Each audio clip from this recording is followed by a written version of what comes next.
Greetings to the motovlogging community and fellow YouTubers. Triketacular here. Was out for a ride this morning in a rural area of our town. And now we're just here at one of our local parks. I like coming here and taking a break and having some water. This is a local park and a man-made lake. I believe it used to be a gravel pit, and then after they finished with the gravel pit, they added water, and then they have water skiing and swimming here. Our local water skiing club meets here. Maybe the camera will pick it up over there. They start over there and then they make their way through the pylons. Last summer they even had a jump set up here. Swimming is down at the other end. So it's an ideal little place for water skiing. I believe they've even had the Canadian wakeboard and water skiing championships take part here. There's a path that they've built around the entire lake, I guess you would call it. A lot of people come out and walk their dogs around.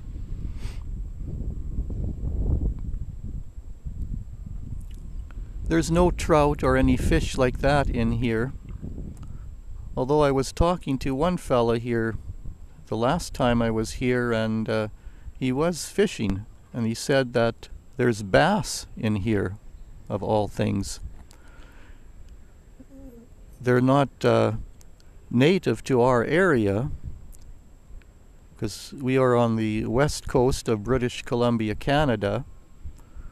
I believe there is some bass fishing in the east of Canada, but he was saying that some people have put in bass into the lake here. Wherever they got them from, your guess is as good as mine. But he said he caught one that was about 14 inches or so one day and then released it. So there was one fella water skiing here earlier with that orange boat. Hopefully they'll head out again soon and we can capture that on the vlog.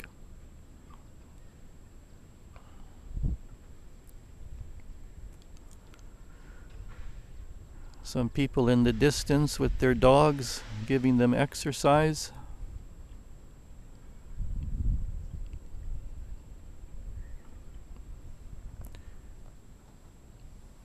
Today is Saturday, May the 30th, 2015.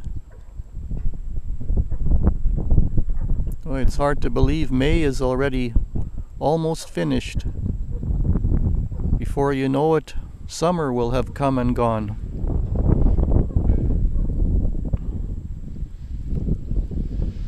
We've had a real nice May weather-wise in our area. A lot less rain than is normal, higher temperatures, and they're calling for quite a hot summer.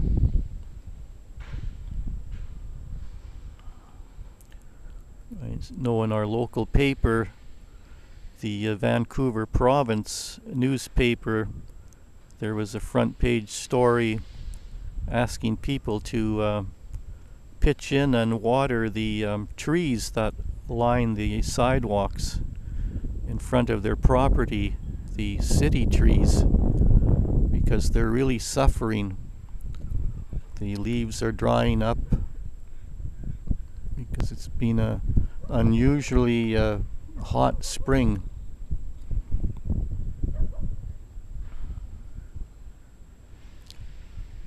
So this is a real nice peaceful area.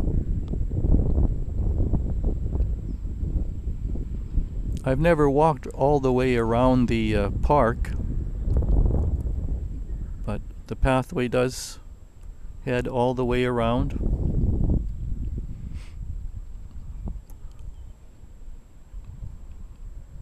One morning when I was here, it was kind of comforting to notice in the distance straight ahead, two of our local police officers were walking along the pathway, I guess doing a patrol, because we've had some problems in our area with the local parks and people being robbed and assaulted, and that usually occurs later at night in the unlit areas. So there was an article in the paper advising people to walk in pairs and stay in well-lit areas and always be aware of your surroundings. I guess it's just a sad commentary on society and the times we live in. Anyways, it looks like the fella is going to go for a little water ski now. Some of them just zip along here on those single wakeboards and even on a single water ski. Have you water skied before? I'd welcome your comments on that. Is it difficult to learn? I've never water skied before, but I always wanted to. I've snow skied with the traditional skis, not with the snowboard. Here he goes.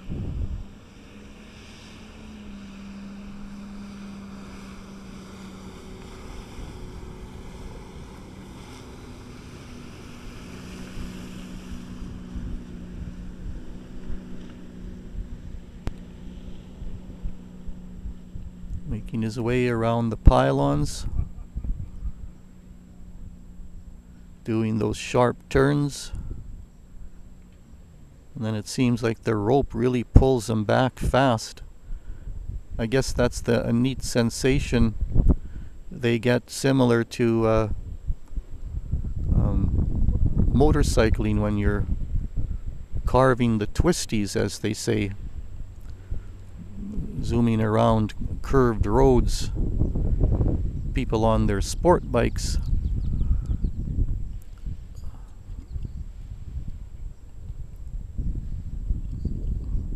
Personally, I just like going for a nice leisurely cruise through the countryside, taking it easy, just enjoying the scenery and the sound and feel of the bike.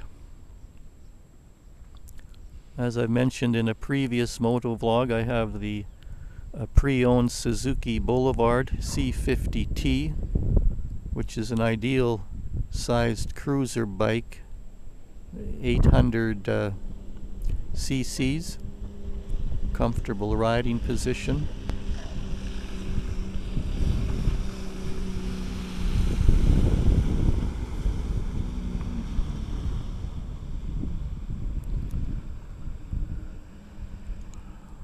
There he is, made a run back over here.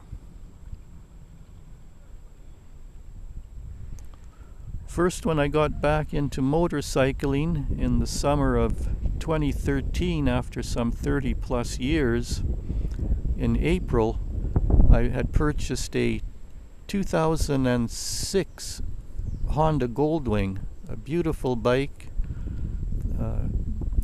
kind of a medium gray color. They called it titanium.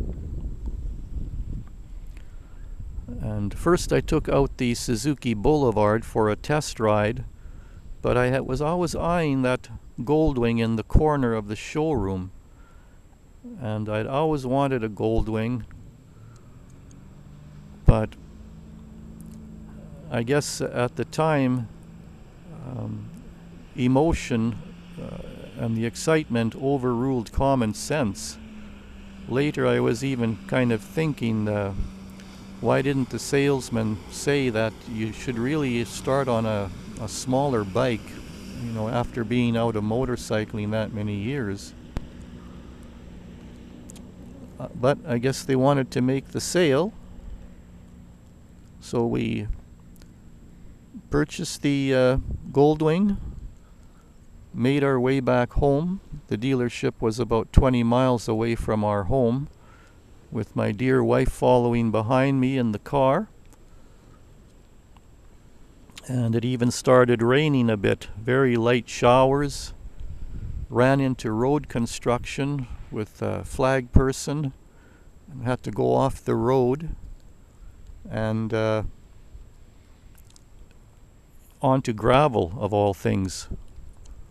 So there I am, riding this 900-pound motorcycle after some 30-plus years on gravel.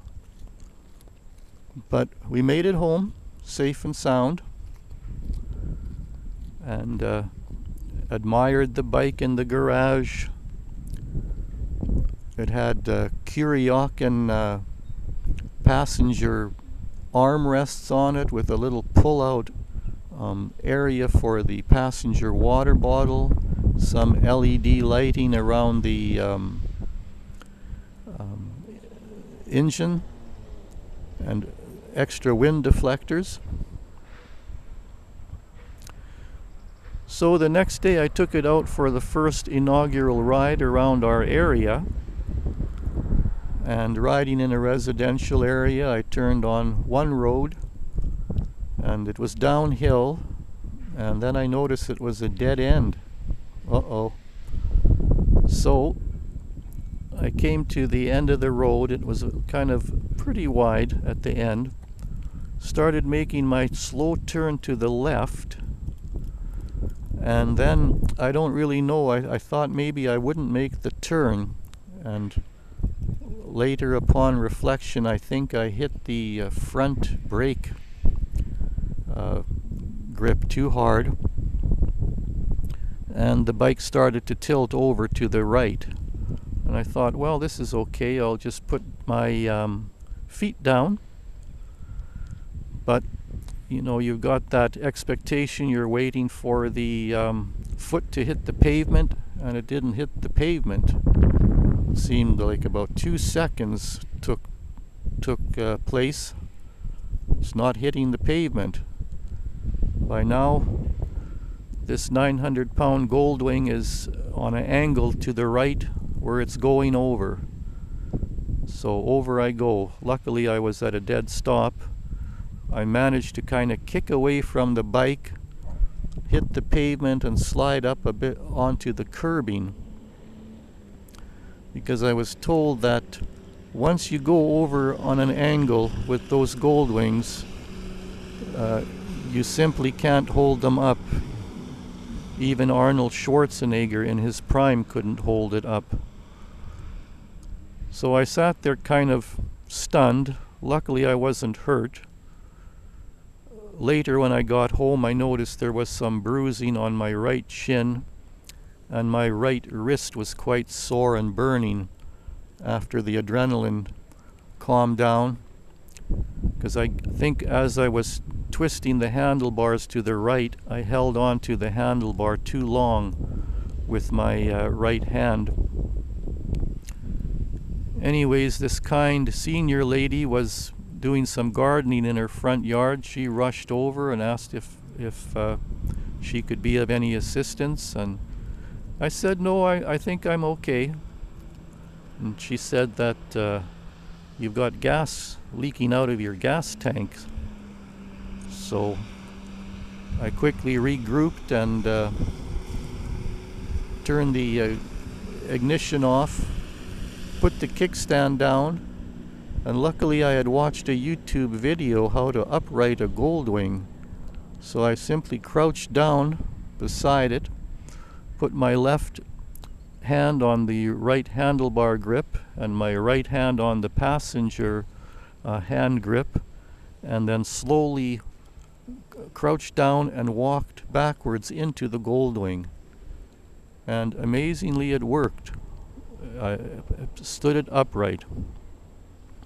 And then I was very careful once I had it upright not to try and tip it over too much, because I didn't want it to tip over again on the kickstand and then flip over onto the other side, which maybe it would have done.